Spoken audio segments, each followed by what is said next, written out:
This is Brian. Happy to. Roland, welcome everybody to the Montgomery County MUD number 67 Board of Directors meeting for Wednesday, March the 17th, 2021. Appreciate everyone being able to attend the remote meeting today. As in prior meetings, I'll briefly go through the remote meeting procedures and we'll perform a roll call. So to begin with, need to remind everyone the meeting is being recorded as required by the Texas Open Meetings Act. Second, please remember to state your name before you speak, including the making of any motions. When you're not speaking, please be sure to mute your line. Third, we will continue the practice of having a roll call to vote on each motion. After a motion has been made and seconded, please wait until you hear your name called and then respond with a verbal aye, a nay, or an abstention. Finally, we need to identify each person who's joining the meeting remotely today so we can accurately reflect the attendance in the minutes of the meeting. I'll perform a roll call for the board members, followed by staff and consultants. When you hear your name or your company called, please respond by indicating that you're present in the meeting. Likewise, if you need to leave the meeting before it adjourns, please announce that you're doing so before you disconnect. Once I've completed the roll call for directors, staff, and consultants, I'll ask for any members of the public to identify themselves for the record. So starting with our board of directors, Roland Johnson. Present. Larry Copeland. Present. Alan Fitzke. Is Alan in the meeting? No. Okay. Absent, Paul Martin. Present. Alton Wicker. Present. Okay, that completes the roll call for our directors. Moving on to Woodlands Water staff, Jim Stinson. Present. Mike Mooney. Present. Maureen Bourgeois. Present. Shelley Lawson Kennedy. Present. Jeannie Scott. Is Jeannie in the meeting? Present. Okay. Any other members of Woodlands Water staff in the meeting? If not, we'll move on to San Jacinto River Authority staff. Ron Kelly. Present. Chris Meeks. Present. Matt Corley. Present. Aaron Schindelwolf. Present. Any other members of the River Authority staff in the meeting? If not, we'll move on to MUD 67 consultants. Do we have any MUD 67 consultants in the meeting? Jan Bartholomew with R.W. Baird.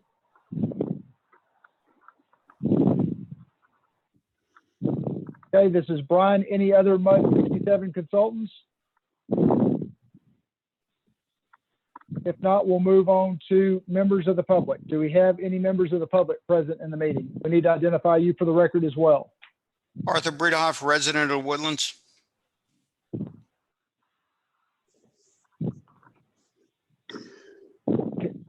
Okay, any other members of the public?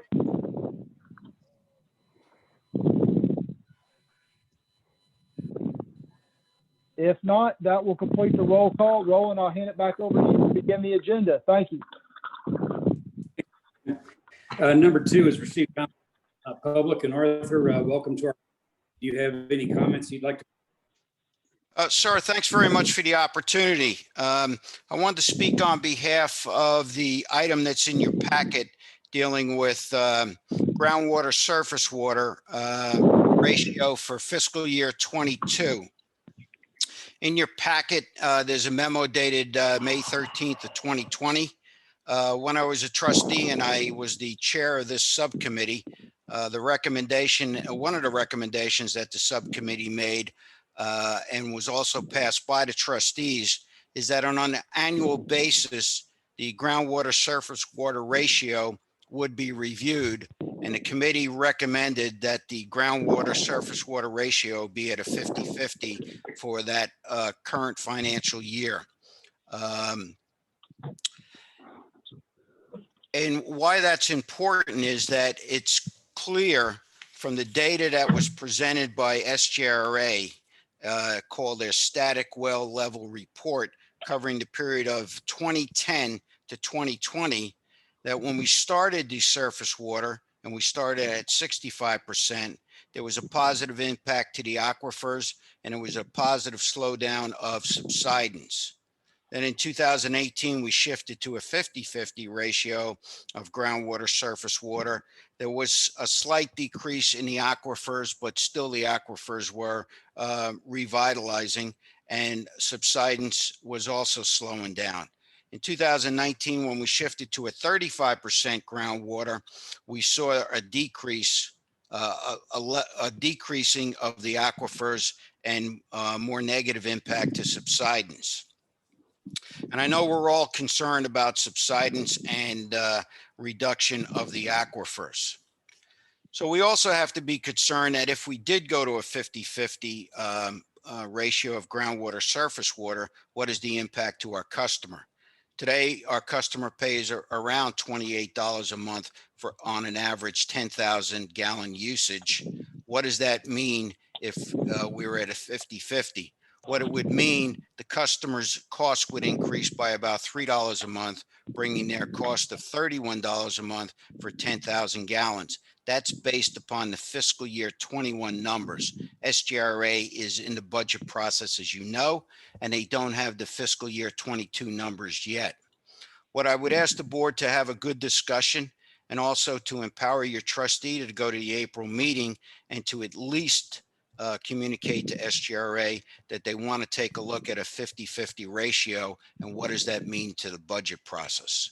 I thank you for the opportunity to be here. I'm looking forward to learn from your board, and we thank you for your service. Thank you, Arthur, for your comments. We'll move on then. Number 3, consider an request for adjustments to or relief from specific charges imposed by the district. Mike, do you have anything, or Jeannie, do you have anything? This is Jeannie. I don't have anything this month. Hey, Jeannie. Roland, I called in because I couldn't get on Zoom. Okay, I don't see you on here, but I hear you. Okay, thanks. Okay, I'm on. Okay, good. Go ahead. Jeannie, did you have anything? No, sir, thank you. Okay. That brings us to the consent agenda. Are there any items that any of the directors would like to have moved for discussion? Hearing none, do we have a motion to approve the consent agenda? This is Alton, so moved. And a second? Alan, I second. Alan, I second. Okay, Alan seconds it. Then we'll vote. Alan? Hello? Yeah, Alan, can you hear us? Yeah, Yeah, we're voting now. okay. Aye. Okay, Alton, Aye. Larry, Aye. Paul, Aye. this is Roland, aye. Okay, consent agenda is approved. Regular agenda. Brian, your attorney's report? This is Brian. A few items to cover with the board today. First, as most of you know, the governor did roll back the mandatory mask restrictions and the business restrictions that were put into place over the summer. Those rollbacks went into effect last Wednesday, March the 10th. Some questions arose as to whether or not the governor's actions impacted his disaster proclamation that suspended the in-person meeting requirements under the Texas Open Meetings Act. We have been in contact with the governor's office about that issue and have confirmed that his actions last week did not impact in any way the disaster proclamation. So we do remain in a remote meeting environment as we have been since this time last year. When that changes from a legal perspective, we'll of course let you know. Jim will also cover under the GM report efforts that he's making to try to put Woodlands Water in a position in the coming months to be able to meet in person. Also need to cover with the board the revisions to the Construction 10 or Con 10 developer reimbursement agreement policy.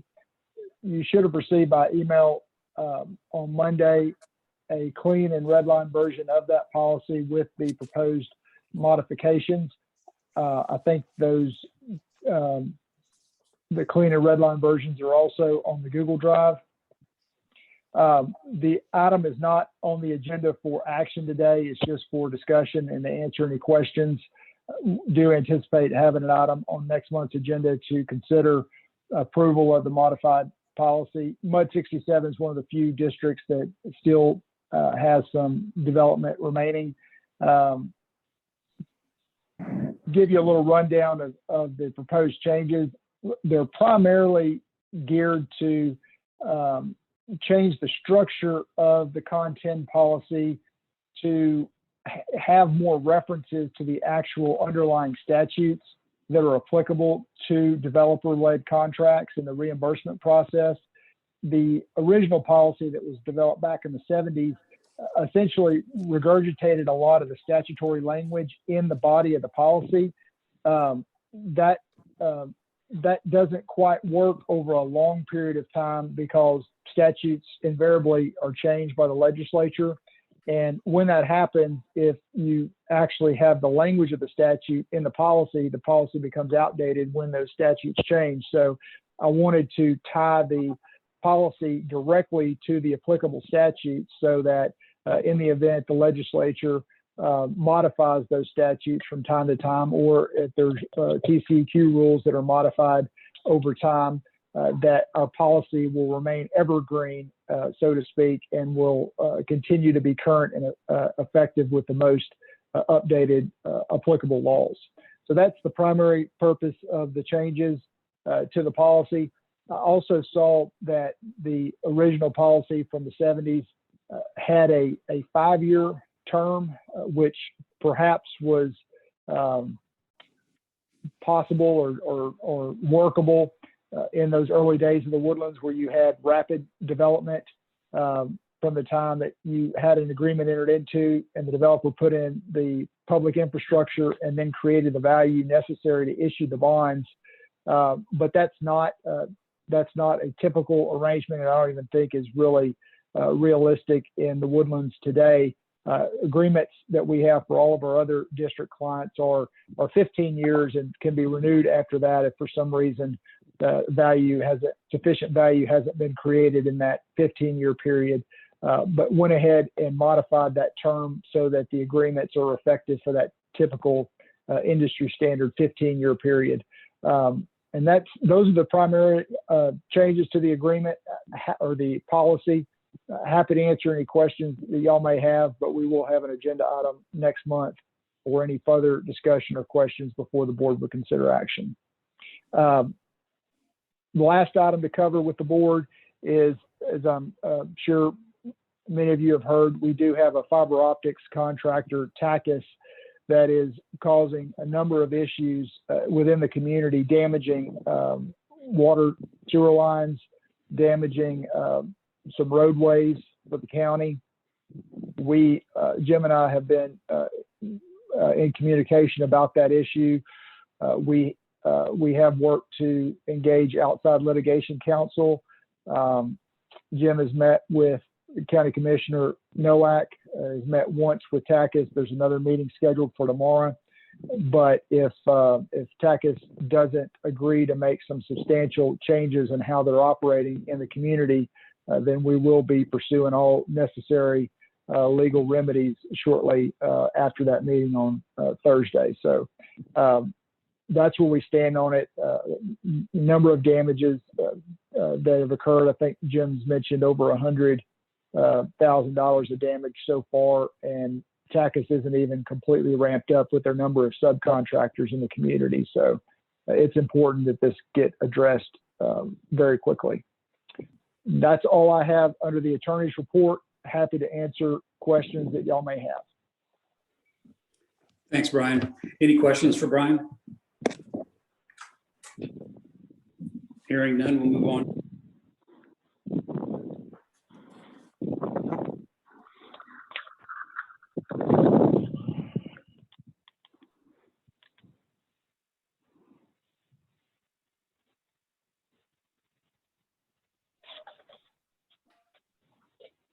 think we lost him. of 21 to February of 22.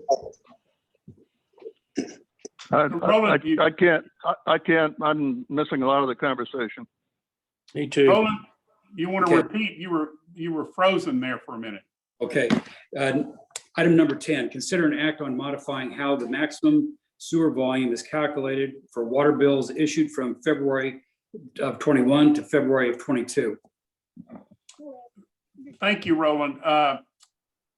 We, each year, we take water usage for each resident, the water volume or water usage for the December, January, and February billing periods. We take that and average that, and that is the maximum sewer volume charge for each homeowner going forward for the year.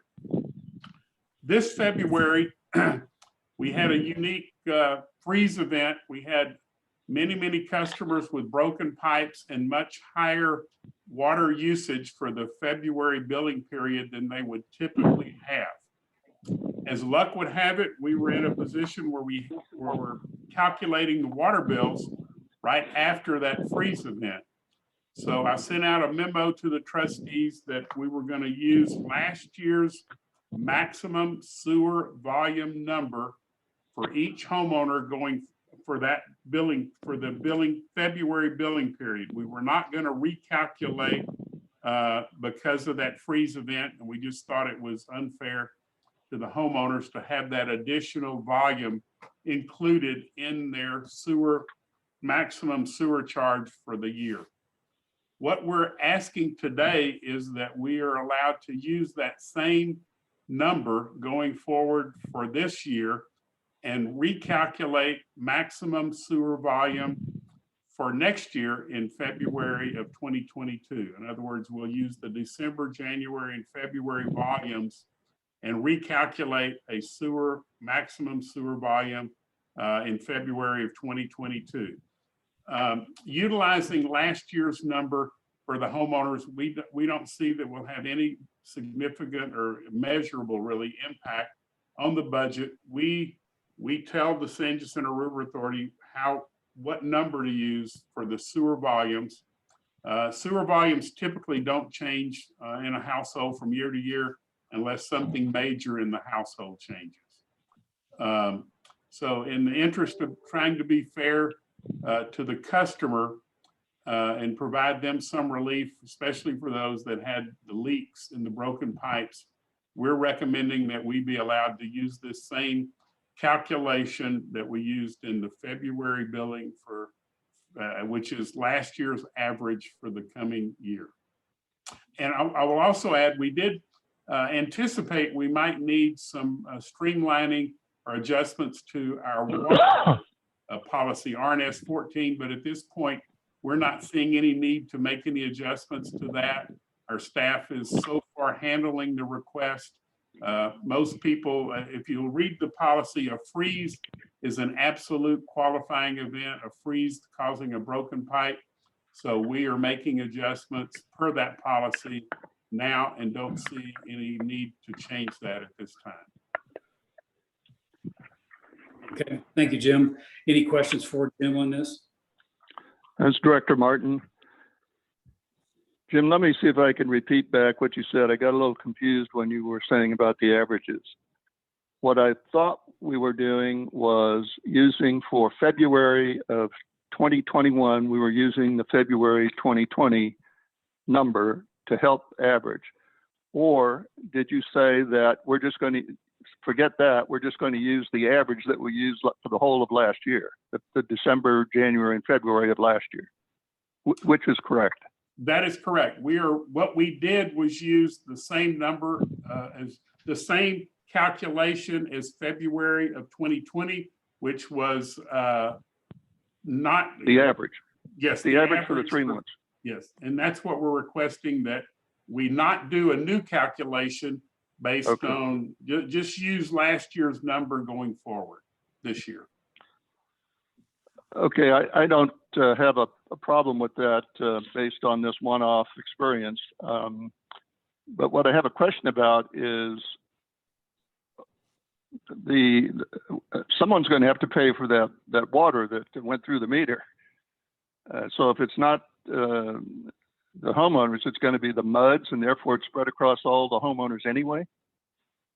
That's right. You have a current policy for adjustments. It's in your packet, RNS 14, for first-time events, which this, for most everybody, is a first-time event. We adjust the water volume back to whatever their average is for that period, which would be February. We go back and look 3 years and use the average in the adjustment calculation. The MUD absorbs the surface water conversion fee, whatever that excess is, and adjust the wholesale fee. The MUD, individual MUD, whatever the MUD is where the adjustment occurs, they absorb that additional cost. And that's the way it is now. Okay, if you look on page 23, which is the RNS 13 rates for sewer services, that doesn't reflect the current charge for sewer. You know what? You have been the first director that caught that. We recognize. Well, I don't know why that would surprise anybody. Well, you get the gold star. Shelley, do you want to show the current policy? We have it ready to show you if it's needed. But yes, that was a mistake on our part. Actually, Maureen, do Okay. you have it handy? Yes, I can pull it up. If we need to look at it, we can show it on the screen. But Paul is absolutely correct. This policy didn't reflect the latest changes in the base charge and the unit charge. Actually, it's going to take some doing to get it over to my laptop. Can I just email it to you? Well, just so that everyone, it's a minor change as far as I'm concerned. It's residential, and for 2021, it's a base charge of $2 and then a rate of $4.65 per 1,000 gallons, period. And that just replaces all of those three lines that are currently under or shown next to residential. You are correct. Yes, that is the difference. So I thought I heard, Jim, against this trustee or Director Martin, I thought I heard at the meeting last week that the San Jacinto River Authority was going to absorb the surface water conversion fee. Well, on these lost gallonage. Yeah, that was as we did more digging into actually another revised version of RNS 14. We found out that the MUDs had already agreed to absorb that expense for first-time offenders. So there wasn't any need for the River Authority to get involved at this point. So people, my neighbors included, some of which I know, have purposely turned on their water to slow run it or slow drip it, if you will, to ensure that the water was moving somewhat throughout these 3 days through their pipes. And so they're going to be given the same treatment as the person whose pipes burst, my next door neighbor, and flooded her house. And then I had to go in and turn the water off. So it just, in the idea of equity, I know it's a very common term these days, but it just doesn't seem equitable to me under those two types of circumstances. And I don't think running your tap qualifies as a plumbing failure under the freeze description. Those folks might be eligible for an adjustment, but it's not the same as a break. But if you've gone back and used the figures from last year, in effect, they got a free pass, because how would you ever know, or how can you ever check? For their sewer, yes. Just their sewer, right? Just the sewer. Okay, the sewer portion of it, but the water portion of it, they'll get billed if they consume 6,000 and the sewer was 4, they'll get billed for 2,000 of water, or 6,000 of water, I guess. Yeah.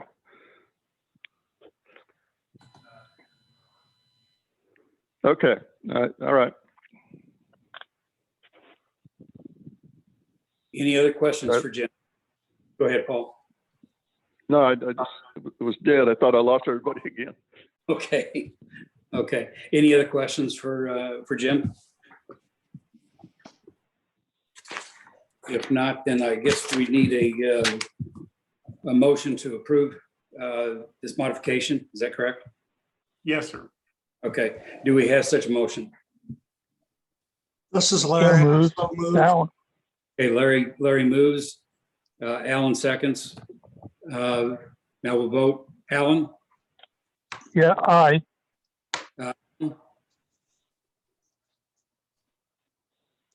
Alton? Aye. I'm sorry, I didn't hear you, Ron. Larry? Aye. Paul? All right. And this is Roland, aye.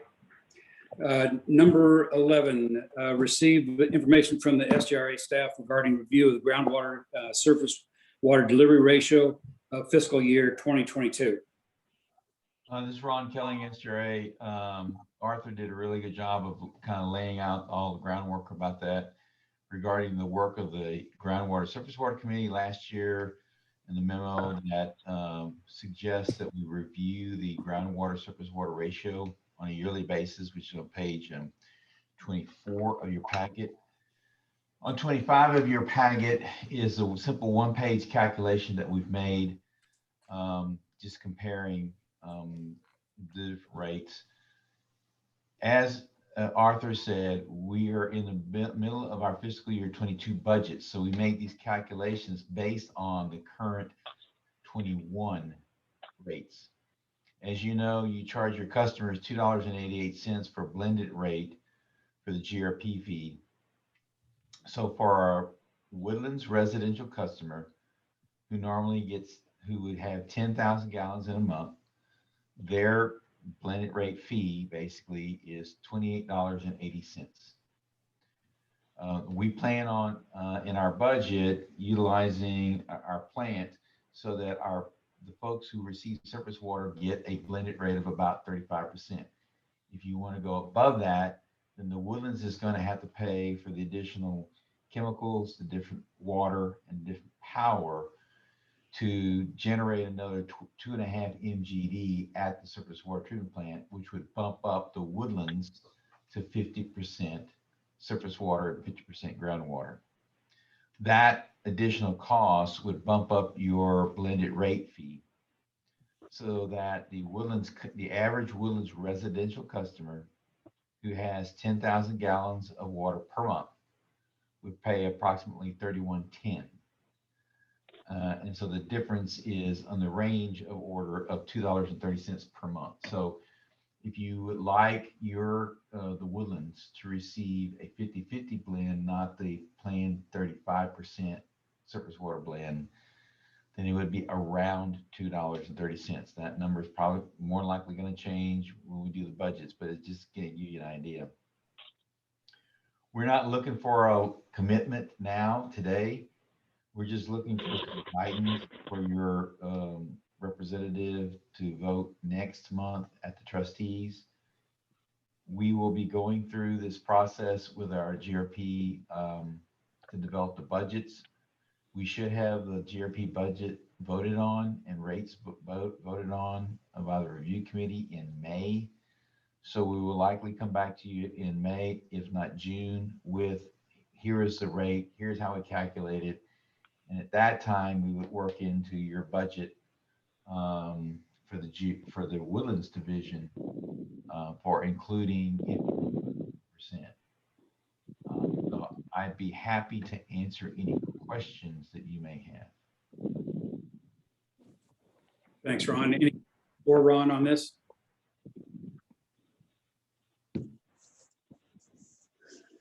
Hearing none, we'll move on. Thanks, Ron. Well, this is Director Martin. So are we looking for Jim Stinson, I guess, are we looking for board direction to the trustees to vote at next month's meeting, at this, have this discussion at this meeting? We're looking, philosophically, yes. The actual GRP budget is not adopted until April or May or June. I can't remember, Ron, but yeah, they would like some direction if we wanted them to prepare an alternate budget for the MUDs to look at the 50-50 blend and consider that as part of the GRP program and the San Jacinto River Authority Woodlands Division budget. Well, I will just express my thoughts, having gone through this once already.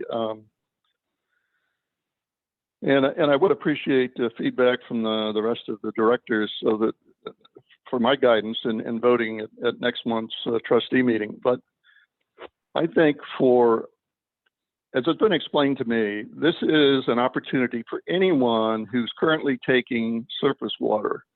It's not just Woodlands, it's anyone, any current user can go in and say, I want to be a 50-50 blend. I don't want to be a 35 surface water, 65. I want to be a 50-50 and I'm willing to pay this $2.30 a month, let's say.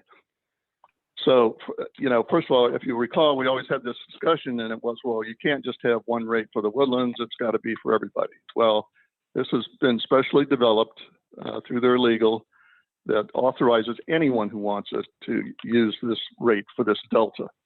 So I just wanted that point to be made clear. And then secondly, for all the discussion that's been going on and for all the lack of understanding and deaf ear, if you will, from Lone Star Groundwater Conservation District on subsidence and just drilling all the groundwater out, I, for one, think it is a reasonable proposition for all the residents of the Woodlands, at least for MUD 67 anyway, to pay the extra, $2.30 a month to help preserve the aquifer levels and curtail the subsidence.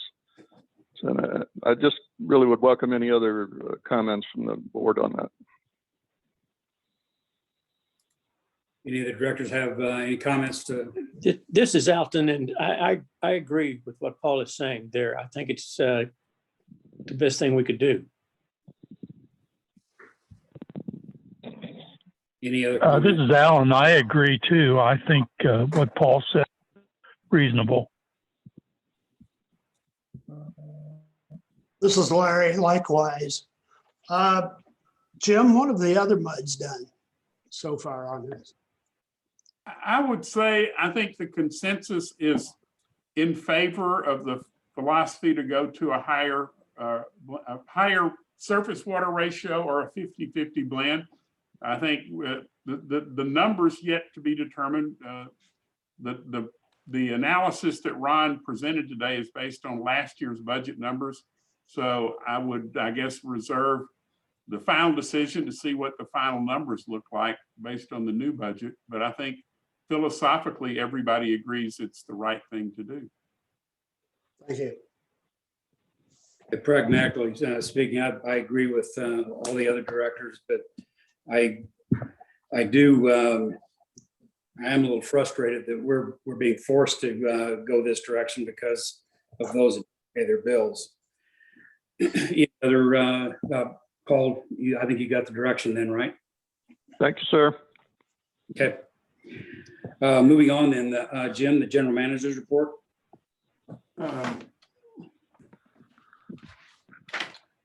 Thank you, sir. I'm going to review a number of topics from the trustee meeting.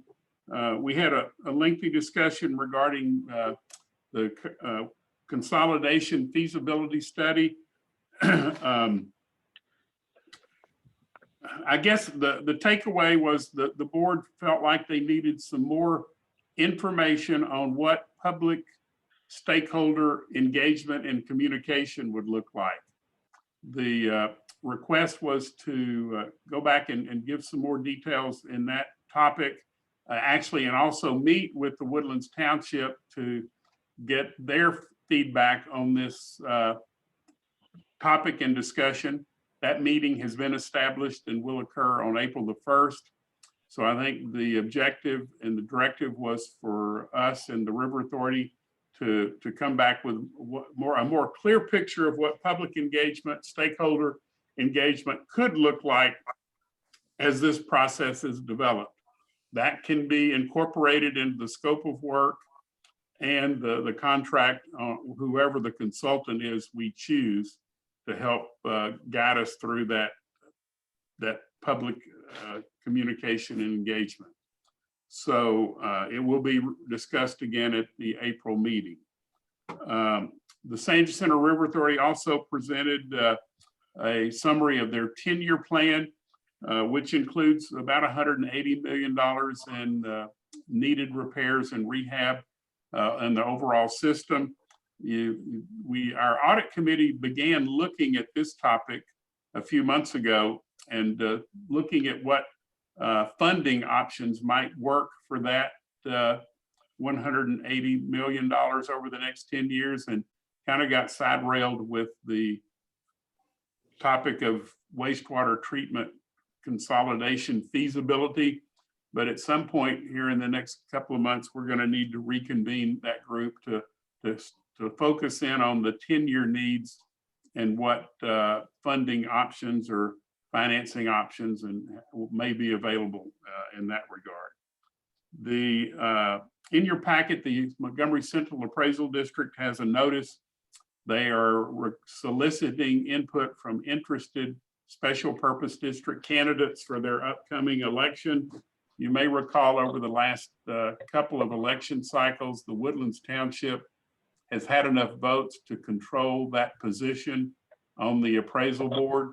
So if anybody's interested in putting their name in the hat or getting on the ballot to be successful, you're probably going to need to overcome the number of votes that the Woodlands has for that candidate.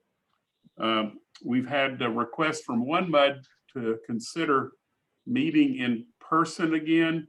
And my recommendation to the trustees that I don't think we have a consensus among all 50 directors that now is the time to start meeting in person. I know there's some concerns with some of our staff members, but I think my response or recommendation is not now. Let's give it a couple of months to see if the governor, what he does with our waiver and our ability to meet remotely, and just see how this looks in a month or two. And my recommendation is I wouldn't want to do it until we have full support from all the MUDs to start meeting again in person. And I don't think we have that today. So we'll be keeping an eye on this topic over the next month or two. We had notice from MCAD also that their temporary disaster relief on appraisals is available as it was during Harvey. So we may have some homeowners or businesses submit temporary disaster relief on their appraised values for this year.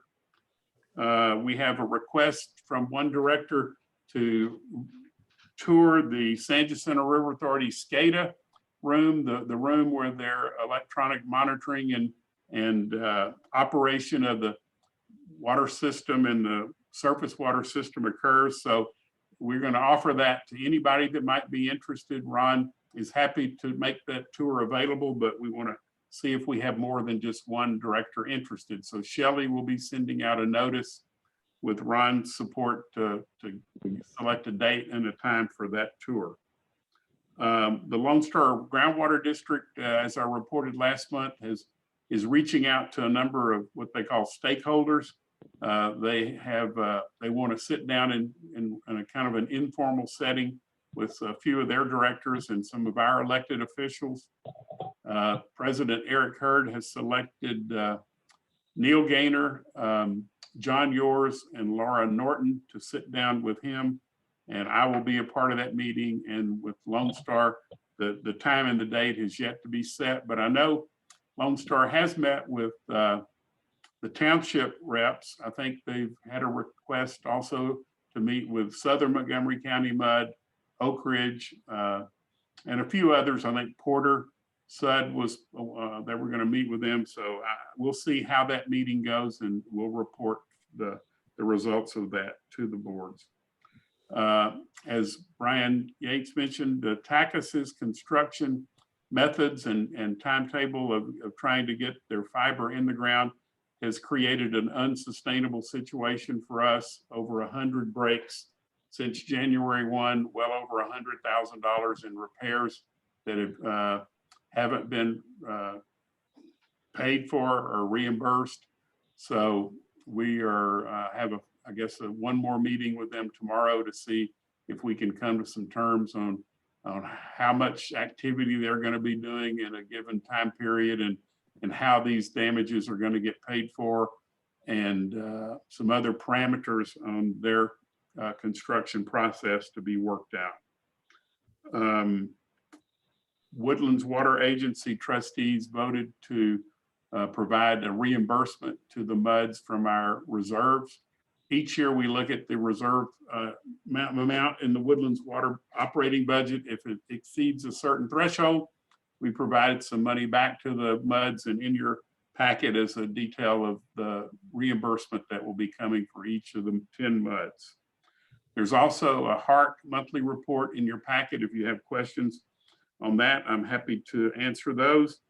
And last but not least, we had a number of compliment letters from residents regarding our responses during the freeze in February.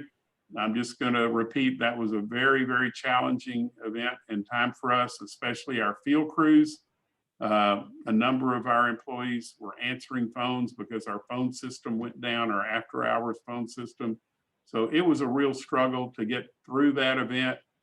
The compliments are appreciated. The River Authority did a great job of keeping the pressure up and not having to issue a boil water notice as many of our public utilities in the area did. So we got through it. It's in our rear view mirror, and our big challenge today is TACUS. And that completes my report. Thank you, Jim. Any questions for Jim?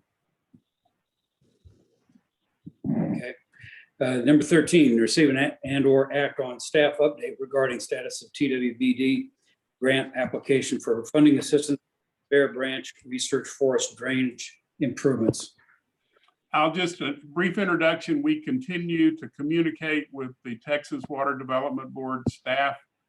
We have provided numerous updates and clarifications on a host of issues to them.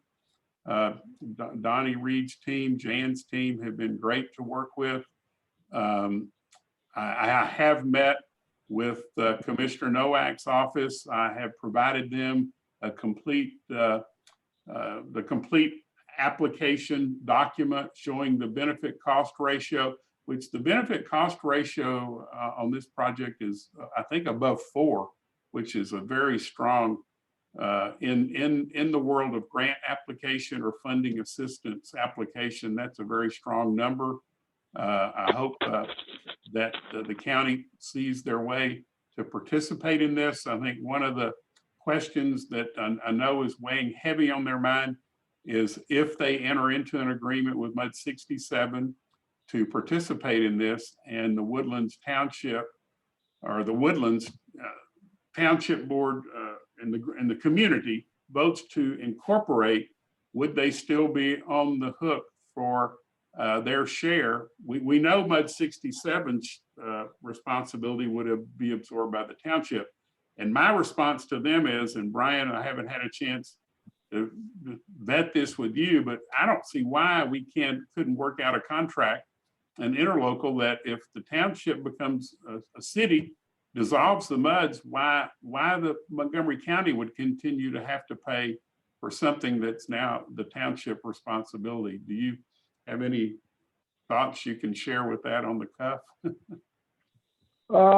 This is Brian. So, I mean, in an interlocal agreement, you can, come up with any sort of arrangement that all the parties can agree to. So I think from a legal perspective, that's probably possible, but with all the political undercurrents right now between the county and the township, I mean, to me, that's going to putting a provision like that in there is going to be, could be perceived as a poke in the eye and would potentially push us further away from getting, township participation. And at the end of the day, I mean, what I think I took away from our last meeting on this with this board was that ultimately the board wants, 50-50 match from other participants, wherever that may come from. And if we don't get there, then we very likely may not be doing the project. So I think it's going to be it's going to be a difficult balance politically to get to that 50% cost share number without, inadvertently pushing other parties away. Well, and my proposal to Montgomery County and Precinct 3 was we wanted a 50-50 partnership with them. And, anyway, and their caveat is, that they're running it through their legal counsel and through their engineering office, but they just want to make sure if it's just an agreement between us and Precinct 3, that if the township incorporates that they don't have to continue to pay for township improvements. All the other Montgomery County costs would go away inside the Woodlands Township boundary. So why would this remain? Okay. This is Brian. So if the township's not a cost share participant, we're getting all 50% from the county, then we can look into that some more. We can look into that some more. That's different.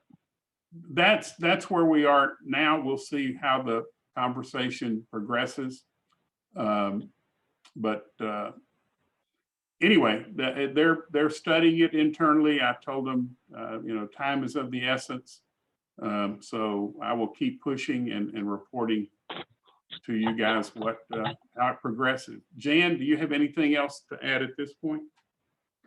No, I think we're just working, this is Jan Bartholomew with RW Baird. We're just working with Water Development Board to provide information that they've requested. We just made some revisions to the cost summary for both the proposed unlimited tax bond issue and the revenue bond issue, adjusting some of the soft costs that were originally submitted.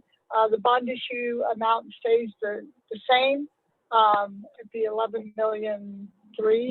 So as far as I know, and Brian, Jim, you can add too, I think we've provided all the information they need for right now. They're meeting in April. And also, this is Brian, as far as I know, I think, go ahead. No, Dan, I've had a conversation with Dan Cokhurst. He is running the right-of-way needs that we would need to get from Howard Hughes up the management chain there. If you remember the diagram shows a couple of areas that we would need that are currently in the floodplain that are really undevelopable pieces of property, but we would need that extra space for extra retention. And that's being reviewed in detail at the Howard Hughes Corporation as well. That may be the only piece of information that we're lacking that I'm aware of, but LJA is also handling a big part of their request. So I think they have everything from us, and Brian responded on the legal side. So I think up to this point, we're almost there with getting them all the information. Brian, did you have any additional comments? This is Brian. No, I agree with Jan. I think we've got them everything they need at this point. All the questions I've seen come across the wire have all been responded to. Okay. Thank you, everyone. This is Director Martin. I just have I wanted to revisit an old question that I haven't heard the loop being closed on. Jim, as I recall, early on, there was some concern about a number of residents that were going to be now exposed to, lack of a better word, a clearer view from their property with no trees. How many homeowners are involved, and have we discussed any of this with them? Or is that not a problem, or are we considering it? It's still out there to be dealt with. that, yeah, I don't have the exact number. My guess is probably 20, there's a small area of this project that gets fairly close to the backyards of some homeowners that would impact their view more than others. So at some point, that's going to have to be dealt with as well. Yes, sir. I mean, just the public engagement outreach. Yeah, that will need to be done. Okay, we just went through a series of decisions and involving AMI polls that, you know, after the decisions are made, contracts are signed, money spent, and money invested, put in the ground, if you will. And then, you know, up pops the public, and we've got a lot of feedback with potential future costs. So I want to avoid that with this particular project. And somehow we need to talk to these homeowners on the greater good or something, because I don't want to commit to bonds and then find out we've got, you know, 24 homeowners that are upset and are going to block the project. I think now is the time to make that contact with those homeowners, and I'll make that a priority. Yes. Thank you. Any other questions or discussion on this? Hearing none, we'll move on. And Paul, the trustees report.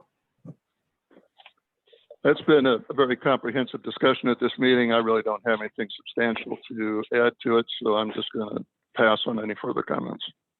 Okay, any questions for Paul? Okay, none. This is Alton. This Yeah, is go ahead, Alton. Paul. Just wanted to say, I just want to commend Paul for all the work he does for our community and for Mud 67. Thank you. Thanks, Alton. Okay, since Cole Course isn't here or any other representative from Howard Hughes, I guess we'll dispense with number 15. 16 is discuss any matters for placement on future agendas. Anybody have anything that they'd like to see placed on next month or later on? Hearing none, we stand adjourned. Thank you, everyone. Thank you, Roland. Thank you. Thanks, Roland. Thanks, everybody. Thank you, everybody. Thanks, Jim. Bye.